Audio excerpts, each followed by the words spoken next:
Hello welcome friends, मेरा नाम है अभिषेक शर्मा। मैं हूं आपका ऑनलाइन ट्यूटर। एक्सेल के टैब वाइज ट्यूटोरियल में आपका स्वागत है और आज हम सीखेंगे और जानेंगे रिव्यू टैब के कमांड के बारे में।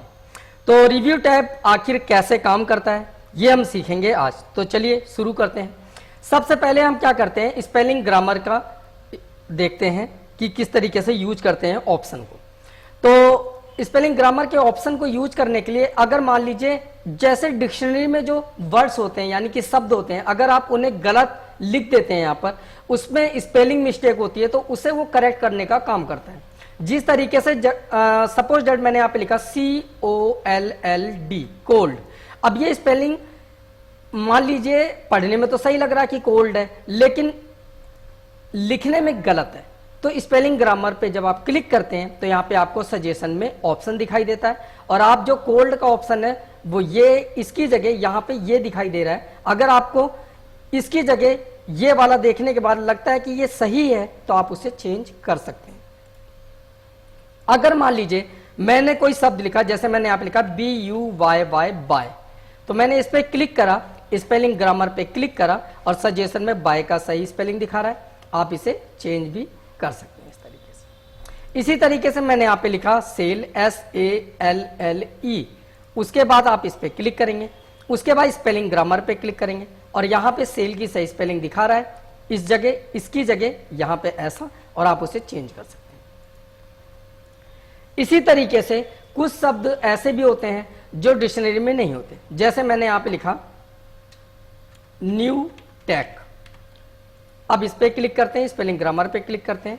देखो न्यू टेक की स्पेलिंग यहाँ पे गलत ही दिखाई दे रहा है और न्यू टेक हमारा ये वाला सही स्पेलिंग है। तो मैं इसे ऐड टू डिक्शनरी पे क्लिक करके इस शब्द को, इस वाले शब्द को ऐड कर सकता हूं। ओके, ऐसे मान लीजिए मैंने यहाँ पे लिखा अभिषेक और उसके बाद मैंने इस पे क्लिक करने के बाद स्पेलिंग ग्रामर पे क्लिक करा, सजेशन में कुछ भी नहीं है, ऐड टू डिक्शनरी पे क्लिक कर सकते हैं। तो आप कभी भी अभिषेक की स्पेलिंग अगर गलत लिखते हैं तो यहाँ पे सजेशन के रूप में दिखाई देता है। तो इस तरीके से स्पेलिंग ग्रामर का यूज करते हैं। अब आता है थीजारस, ट्रांसलेट और रिसर्च। अगर मान लीजिए मैं इस पे क्लिक करता हूं किसी भी शब्द पे, जैसे मैंने कोल्ड पे क्लिक करा है और थीजारस पे क्लिक करते हैं तो इसका एंटोनियम सिनोनियम दिखाता है, जिसे हम लोम विलोम शब्द और पर्यायवाची शब्द हिंदी में जानते हैं। तो एंटोनियम सिनोनियम में क्या होता है, या तो उसका रिलेटेड या तो उसका जस्ट अपोजिट। यानी कि कोल्ड का जो एंटोनियम है वो है हॉट, यानी कि कोल्ड माने ठंडा और हॉट माने गर्म। और इसका पर्यायवाची शब्द यानी कि रिलेटेड शब्द, जैसे कोल्ड की जगह आप क्या क्या शब्दों का यूज कर सकते हैं, तो यहाँ पे लिखा है चिली, फ्रीजिंग, आइसी, फोस्ट्री, बिटर, इस तरीके से देखेंगे यहाँ पे लिखा हुआ है। अब मैं इसे अगर हटा देता हूं और मैं बाय पे क्लिक करके अगर थीजारस पे क्लिक करता हूं तो बाय की जगह पे money for, purchase, acquire, procure, obtain, get और सेल इसका एंटोनियम है। इसी तरीके से अगर मैं मान लीजिए सेल पे क्लिक करता हूं और थीजारस पे क्लिक करता हूं तो सेल का देखिए यहाँ पे सेल का रिलेटेड दिखाई दे रहा है ना आपको, और यहाँ पे उसका परचेज का एंटोनियम दिखाई दे रहा है। अब मैंने इसे क्लोज कर दिया। लास्ट में हमने क्या चीज देखा था, हमने कोल्ड देखा, फिर बाय देखा, फिर सेल देखा, लास्ट में हमने देखा सेल। तो रिसर्च में जो लास्ट में इन दोनों में से जो ऑप्शन यूज करोगे वो निकल करके आ जाएगा इस तरीके से कि आपने लास्ट में थीजारस का यूज करा था और सेल के बारे में जाना था। इसी तरीके से अगर मान लीजिए मैं यहाँ पे बाय पे क्लिक करके ट्रांसलेट पे क्लिक कर देता हूँ तो बाय एक वर्ड है और यहाँ पे बनेगा सेंटेंस। तो मैं थोड़ा सा इसे ऐसे बड़ा कर लेता हूँ। यहाँ पे देखिए जैसे बाय का एक सेंटेंस बना है, can I buy you a drink, does not buy much. और यहाँ पे इंग्लिश यूएस और फ्रेंच, तो फ्रेंच का भी जो भी लैंग्वेज होगा वो यहाँ पे ट्रांसलेट करके फ्रेंच में सेंटेंस दिखाएगा, उस शब्द का, उस वर्ड का फ्रेंच में भी सेंटेंस दिखाएगा और साथ ही साथ इंग्लिश में भी दिखाएगा। इसी तरीके से अगर मैं कोल्ड पे क्लिक करता हूं और ट्रांसलेट पे क्लिक करता हूं तो कोल्ड का भी ट्रांसलेट दिखाएगा, जैसे I am feeling cold, it's cold, in cold blood, gate cold feet. ऐसी मैंने सेल पे क्लिक करा और सेल का देख सकते हैं ट्रांसलेट, तो यहाँ पे लिखा है for sale, be on sale. देखिए यहाँ पे लिखा होगा बी ऑन सेल। तो इस तरीके से जो ट्रांसलेट है वो यूज कर सकते हैं।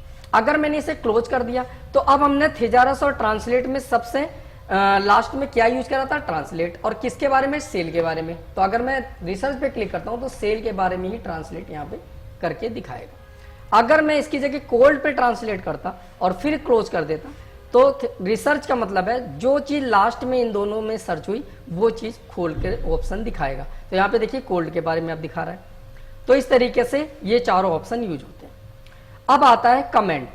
तो जैसे कमेंट पे कोल्ड पे मैंने क्लिक कर दिया और मैं यहाँ पे लिख भी सकता हूँ आई एम फीलिंग कोल्ड, ऐसे कुछ भी लिख सकता हूँ। तो मैंने ऐसे ही टाइप कर दिया नॉर्मली, और ऐसे ही मैंने बाय पे क्लिक करा, मैं लिख दिया I want to buy this car, या तो कुछ भी लिख दिया। तो ऐसे ही मैंने कुछ भी मैं ऐसे ही टाइप कर दिया, XYZ समझाने के तौर पे आपको मैं ऐसे ही टाइप करके दिखा रहा हूँ। अब जो भी डेटा मैंने टाइप कर दिया है, टाइप करने के बाद मैं चाहता हूँ ये जो कमेंट है ये शो ना हो, तो मैं शो ऑल कमेंट से क्लिक कर दूंगा ऑप्शन पे, तो ये सारे कमेंट हाइड हो जाएंगे। लेकिन जो यहाँ पे ये जो पॉइंटर इंडिकेट हो रहा है, इस पॉइंटर या इस पॉइंट पे जब आप क्लिक करते हैं या कर्सर लेके जाते हैं तो आपको वो कमेंट शो हो जाएगा जिस वर्ड या जिस सेल पे आपने कमेंट दिया है। अगर मैं शो ऑल कमेंट पे क्लिक कर देता हूं तो सारे कमेंट दोबारा बिना किसी क्लिक के या सिलेक्शन के या कर्सर ले जाए बिगर ही आप देख सकते हैं। इसी तरीके से अगर मैं किसी पर्टिकुलर एक कमेंट को हाइड करना चाहता हूं, जैसे मैं बाय वाला जो कमेंट है वो हाइड करना चाहता हूं, तो ये ऊपर वाला ऑप्शन है, इस पे क्लिक करके आप सिंगल एक कमेंट को हाइड कर सकते हैं। किसी भी, जैसे सेल वाले को हाइड करना है तो क्लिक करके उस कमेंट को हाइड कर सकते हैं जिसे आप सिलेक्ट करेंगे या जिस सेल को सिलेक्ट करेंगे तो वो कमेंट हाइड हो जाएगा। अगर मैं यहाँ पे शो ऑल हटा दिया, दोबारा क्लिक करूंगा तो सारे के सारे नॉर्मल हो जाएंगे। अब यहाँ पे आता है प्रीवियस सिलेक्शन और ये होता है नेक्स्ट सिलेक्शन। आप देख रहे हैं कि कर्सर सिलेक्शन का जा रहा है कमेंट के बॉक्स पे, तो जिस बॉक्स पे भी सिलेक्ट रहेगा वहां पे आप और ज्यादा एडिट कर सकते हैं, डेटा चेंज भी कर सकते हैं, लिखा हुआ मैटर चेंज कर सकते हैं इस तरीके से, जैसे मैंने ऐसे ही टाइप कर दिया सिंपली। अब अगर मान लीजिए किसी एक सेल पे क्लिक करते हैं तो उसे डिलीट कर सकते हैं, सारा सेल सेलेक्ट करते हैं तो सारा का सारा कमेंट को एक साथ डिलीट कर सकते हैं। तो ये तो था कमेंट के ऑप्शन का यूज। अब आते हैं प्रोटेक्ट सीट। अगर मान लीजिए मैंने यहां पर कुछ भी चीज टाइप कर दिया, जैसे मैंने यहां पे टाइप कर दिया न्यू टेक, और मैंने इतना एरिया सिलेक्शन करके कंट्रोल R कंट्रोल D ये मैंने प्रेस करके ये पूरा सीट फिल कर लिया जितना एरिया मैंने सिलेक्ट किया था सीट का। अब मैं चाहता हूं कि मेरे पेज पर कोई भी पढ़ तो सके लेकिन लिख ना सके, तो मैं प्रोटेक्ट सीट पे जाकर यहाँ पे पासवर्ड डालूंगा।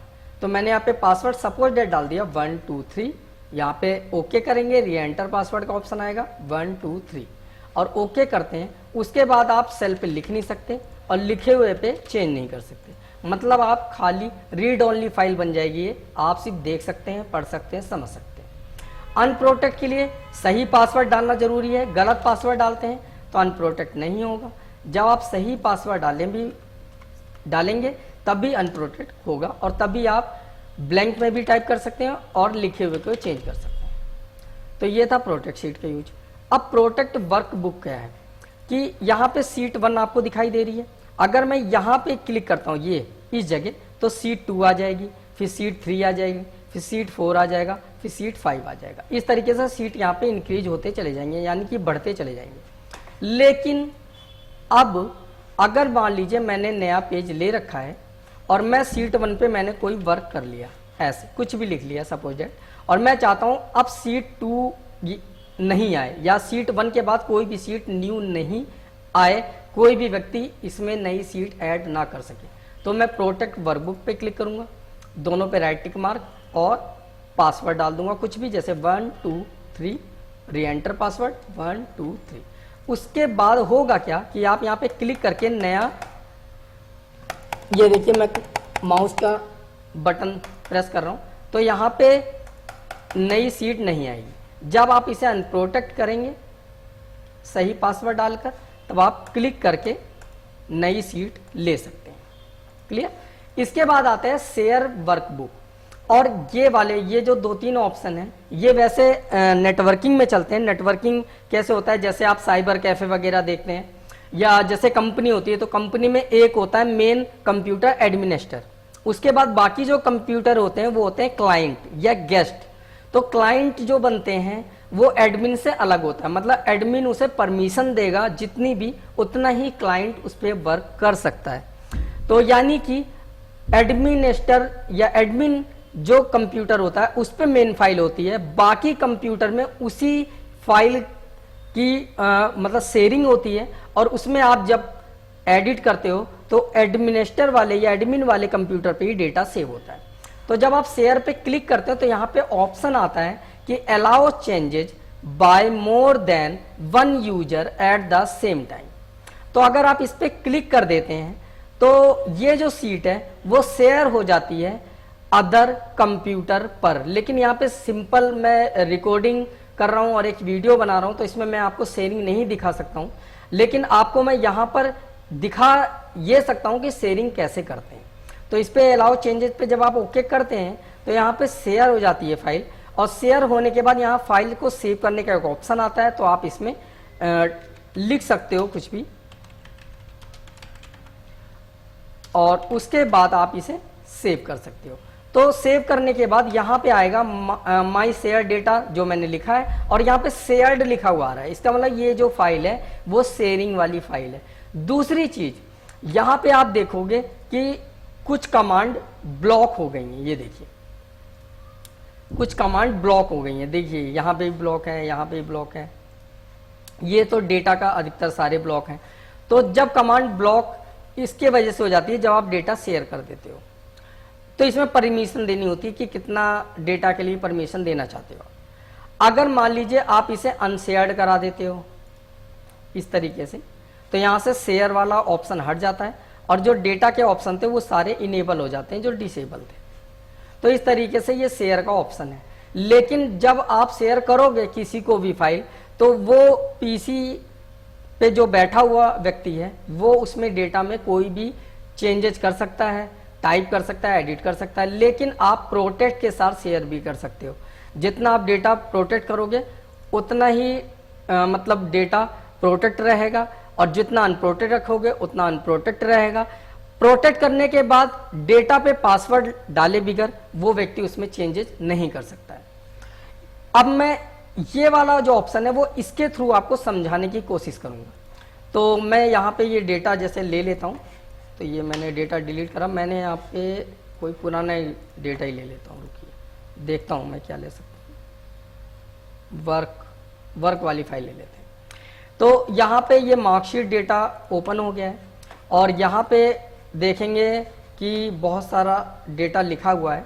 तो मैं आपको शॉर्ट टाइप में समझा देता हूँ कि ये सीरियल नंबर है, ईयर है, मंथ है, समझ ही गए हैं, स्टूडेंट नेम, फादर नेम समझ गए हैं, कॉन्टैक्ट नंबर समझ गए हैं, क्लास समझ गए हैं, और यहाँ पे उनके सब्जेक्ट हैं।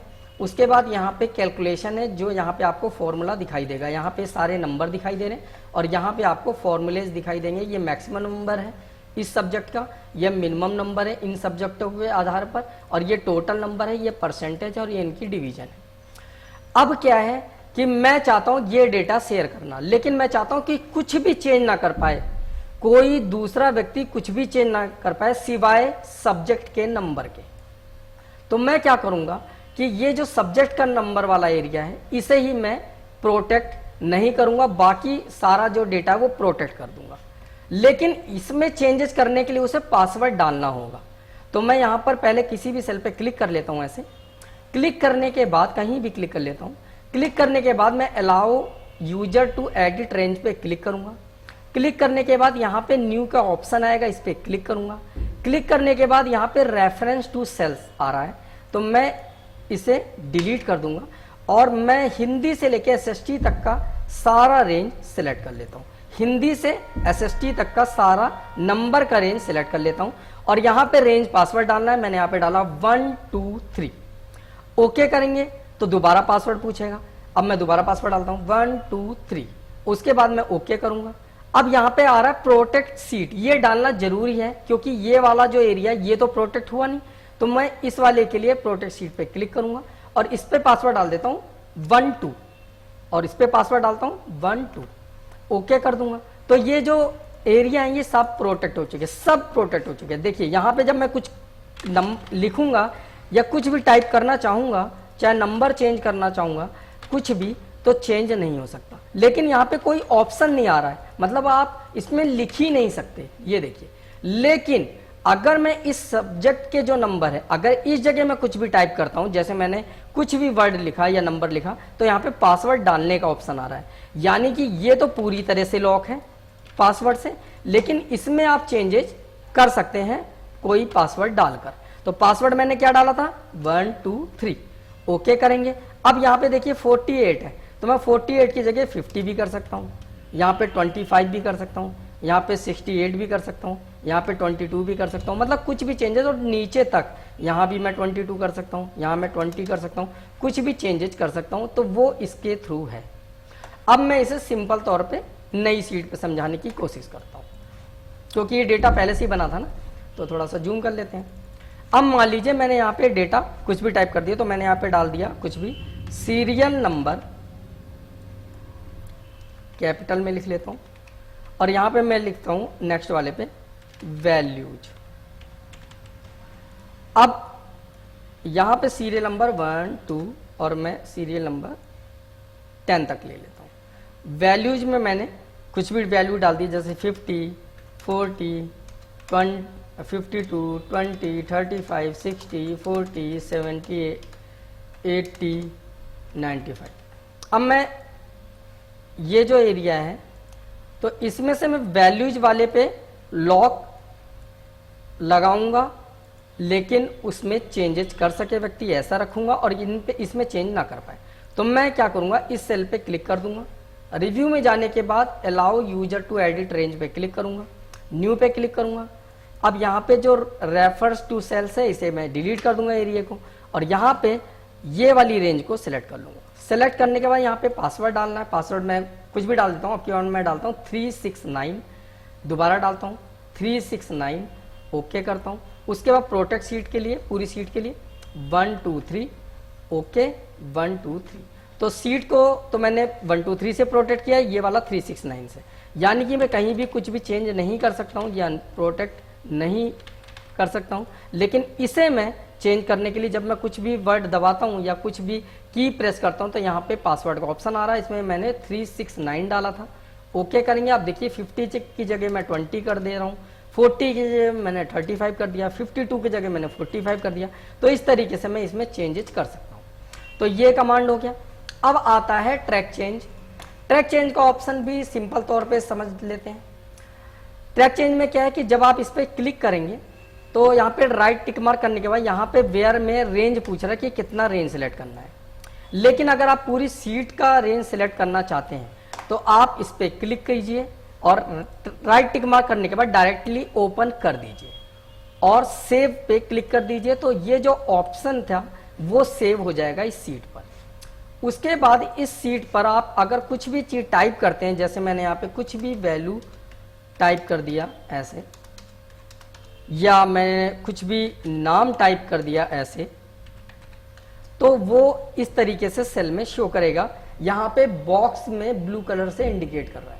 अब एक्सेप्ट एंड रिजेक्ट का ऑप्शन आता है, इस पे जब क्लिक करते हैं तो ओके करने के बाद, फिर ओके करने के बाद, तो यहाँ पे देखिए एक्सेप्ट हो चुका है बाय डिफॉल्ट, क्योंकि आपने 2 बार ओके कर दिया। लेकिन नहीं रखना चाहते हैं तो आप रिजेक्ट भी कर सकते हैं। ये जो डेटा है वो रिजेक्ट ऑल से डिलीट हो जाएगा ओके करते ही। ये देखिए, तो ये काम था ट्रैक चेंज का। दूसरा तरीका ये है कि आप जैसे मैटर कोई भी लिख रखे हैं, जैसे मैंने यहाँ पे लिखा है सपोर्टेड न्यू टेक, और इतना हमने वर्क कर लिया, इतना लिख लिया डेटा। अभी ट्रैक चेंज है, रुक जाइए मैं नई सीट ही ले लेता हूँ। ये मैंने न्यू सीट लिया। अब मैं यहाँ पे न्यू टेक ही टाइप कर देता हूँ, और इतने एरिया में थोड़ा सा जूम कर लेते हैं। अब मान लीजिए मैं अब ट्रैक चेंज करता हूँ कि मेरे अलावा इस सीट पर कोई भी कुछ भी लिखता है कहीं भी, तो मुझे पता चल जाए। तो यहां पर कोई भी व्यक्ति कुछ भी लिखना चालू करा, जहां से जहां तक लिखेगा वो ऐसे कलर वाले बॉक्स में आ जाएगा। कुछ लिखने के बाद अगर उसने डिलीट भी कर दिया तो भी वहां पे ऐसा एरर की तरह शो करेगा। अब आप अगले दिन आओगे, आपने देख लिया कहां से लिखा हुआ है, अच्छा 10 नंबर रो से नीचे तक सारा उसने लिखा है, तो आप यहां से राइट टिक मार्क हटा दीजिए, ओके करेंगे तो ये बच जाएगा बाय डिफॉल्ट। नहीं रखना तो 10 नंबर से सिलेक्शन करके डिलीट कर दीजिए, ये भी ऑप्शन कर सकते हैं। तो इस तरीके से आप ट्रैक चेंज का यूज कर सकते हैं। अब मैंने आपको स्पेलिंग ग्रामर से लेकर ट्रैक चेंज तक के ऑप्शन बताए। उम्मीद करता हूं कि आपको पसंद आया होगा और समझ में आया होगा। अगर समझने में किसी प्रकार की दिक्कत या परेशानी होती है तो आप वीडियो को थोड़ा सा रिवाइंड करके देख लीजिएगा, और वीडियो कैसी लगी कमेंट के थ्रू बताइएगा। बाकी मिलते हैं आपसे न्यू वीडियो के साथ, तब तक के लिए बाय बाय, टेक केयर।